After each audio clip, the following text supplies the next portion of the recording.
2020 was perhaps the golden year of K-pop. Tracks by BTS and Blackpink shot up US and European charts, and their online music videos hit record-breaking view counts upon release. Scooping up prizes at every major music award show, it was a year of many firsts for Korean artists in the world of K-pop. The new year may also start with an unprecedented victory, with BTS possibly scooping up a Grammy for Best Duo and Group Performance for its #1 song, Dynamite. There are, of course, many other artists and releases to look forward to, as the greater range of pop music from South Korea is being appreciated globally.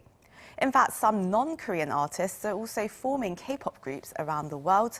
So, beginning 2021, will we see K-pop grow in definition and diversity?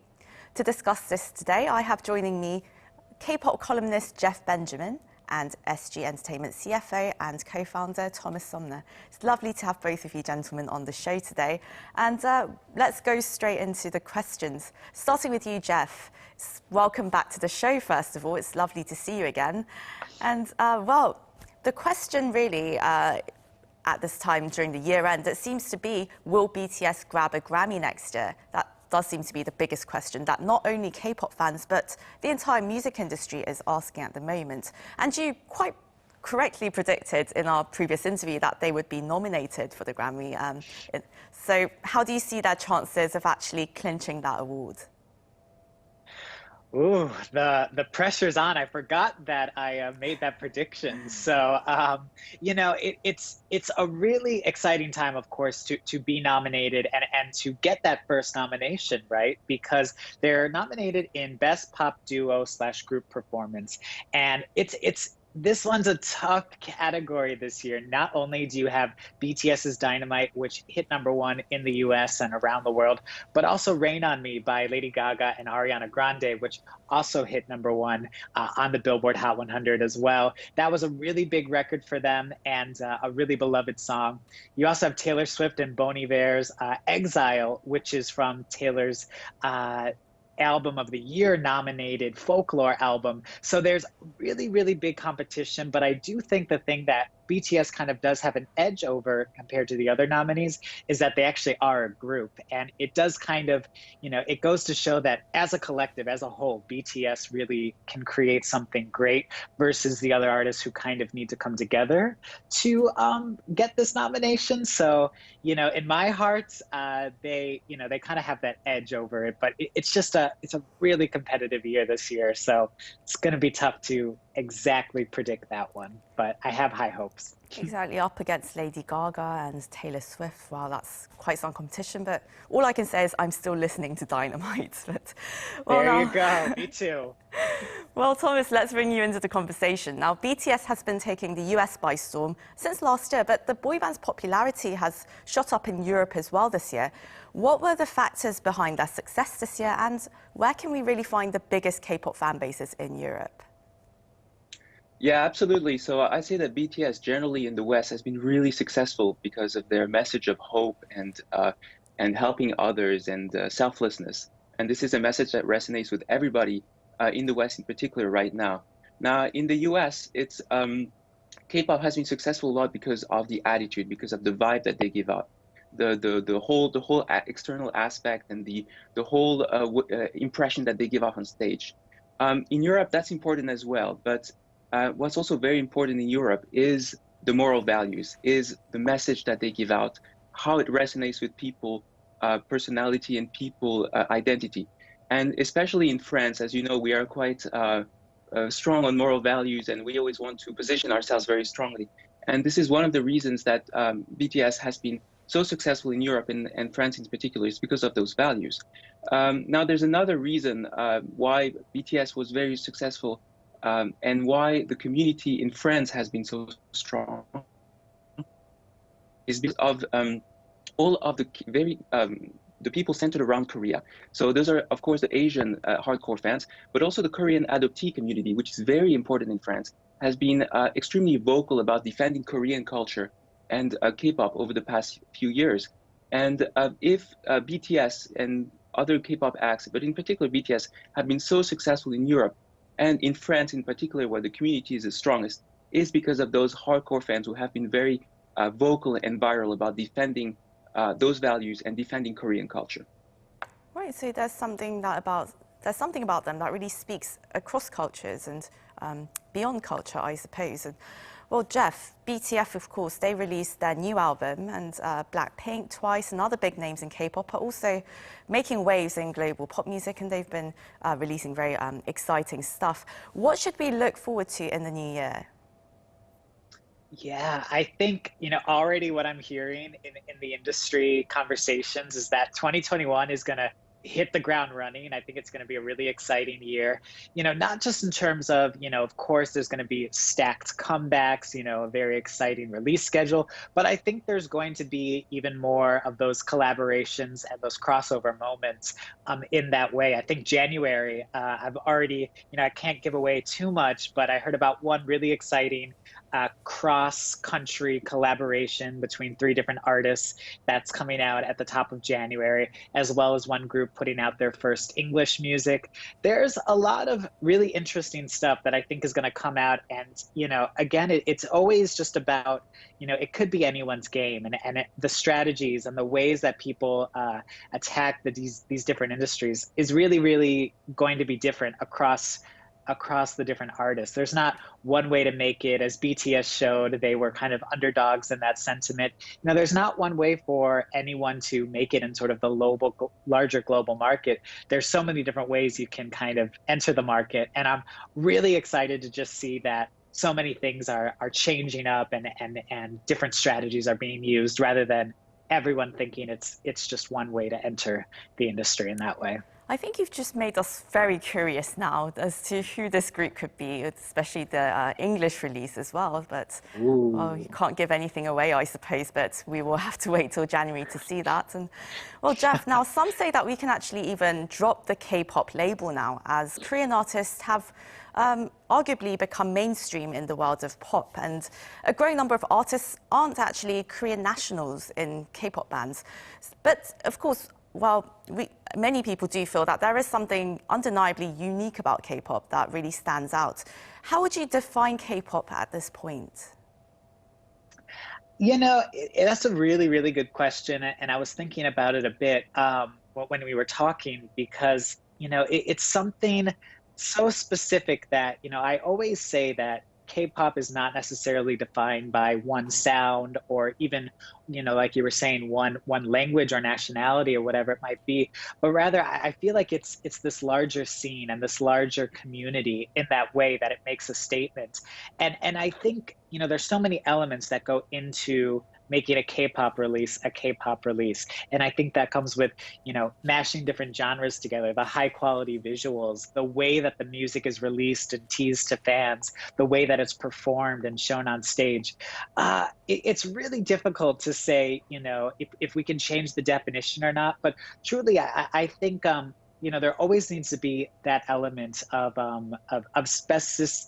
The things that are really specific, that come from Korean music industries and come from Korean culture, are the things that I do believe will define K-pop in the end, and have it stand out amongst other pop releases in that way. Because I think otherwise, the music, once you stop letting those elements or letting, other companies, choose too many of your songs, or simply fall into the guidelines and the rule books of different industries, it loses a bit of that special element that makes K-pop K-pop. So I think there's, so many important things to keep in mind when we're thinking about how it's created, how it's released, and also how it's consumed by audiences. Right, so you feel that it's important that this is a very organic process. And well, Thomas, we've seen a growing number of non-Korean K-pop artists and bands. You're managing some of them, and there have been some debate over their identity as K-pop groups, whether this means,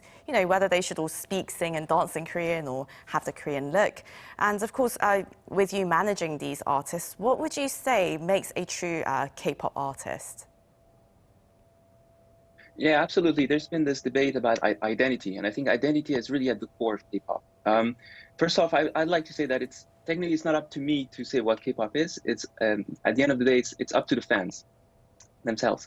But I agree with Jeff. There's a lot of characteristics that define K-pop at the moment on the external aspects, the aesthetics, the vibe, how everything is presented, how people behave on stage. But at the core, I think that K-pop remains Korean. Like, it remains a Korean art form. There's a lot in K-pop that is inspired by Korean culture, being in the dance, the performance, the language itself, the way that the artists behave on stage. It's very important that this everything that defines its identity remains at the core of what K-pop is. If it doesn't want to lose itself. And yes, there are some artists that are not Korean in some groups, as we do. You have Lisa, Blackpink, you have Twice, you also have Japanese artists, and so on and so forth. But overall, the concept, the core identity remains Korean. And I think this is something that will be important in the next years for K-pop to remember and to focus on, in order not to lose the identity that is at its core. And Thomas, K-pop artists are quite well known for undergoing very rigorous training, very strict schedules, even dating lives, and being under meticulous management. And is this one of the factors behind their widespread appeal, that their images are so tightly controlled? Or do you think it's something that needs to change about K-pop as it becomes more and more diverse? Actually, I think that this is one of the aspects that's behind K-pop success, because what we see as the stringent control and the perfectionism is something which is very important. It is the individual which is working for the group, the individual experiencing success and experiencing life in general as a group, not as an individual person. And this is something that is at the core of the success of K-pop in the West as well, because this is something that Westerners currently are looking for. They're looking for a way to live together as a family, as a group, and to experience life and all its difficulties, but also all its success as a group together, helping each other. So as K-pop becomes more diverse, I think that, quite on the contrary, this will need to become even more stronger. This will need to become even more stringent in order for K-pop to keep its appeal in the West. Again, this is all about identity, and diluting that identity might have some negative consequences. So I think that that aspect of K-pop about hard work, perfectionism, giving oneself for the group is extremely important.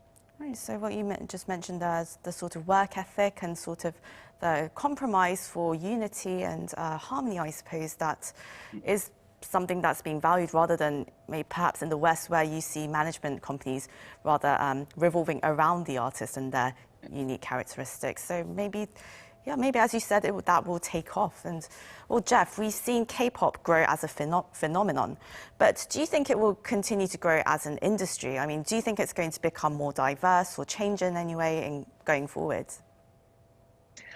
You know, the thing that I always say when I talk about, why I was so passionate and believe so much in K-pop in particular, was just that, all the numbers and all the aspects that you need to run a successful industry were always really, really positive. K-pop hasn't just been about, one moment or one video or one artist or whatever it might be. All the numbers were always growing that I've been watching it since, especially in 2012.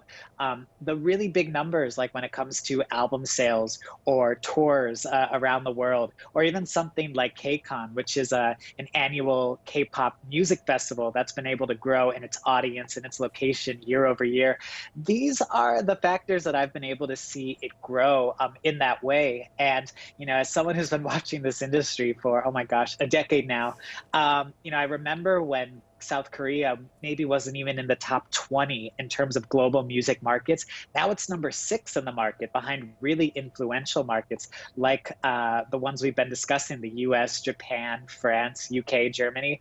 That is not to be discredited in any way. So I think, all the numbers, all the aspects that need a business and an industry to be healthy and be growing and be competitive continue to grow in that way. And I just think personally that, it's going to just keep getting more diverse and keep changing kind of for the better to make itself more competitive. It's not going to, it hasn't been simply resting on its laurels. It's just been continuing to grow in sort of those key factors that you need for a competitive business model.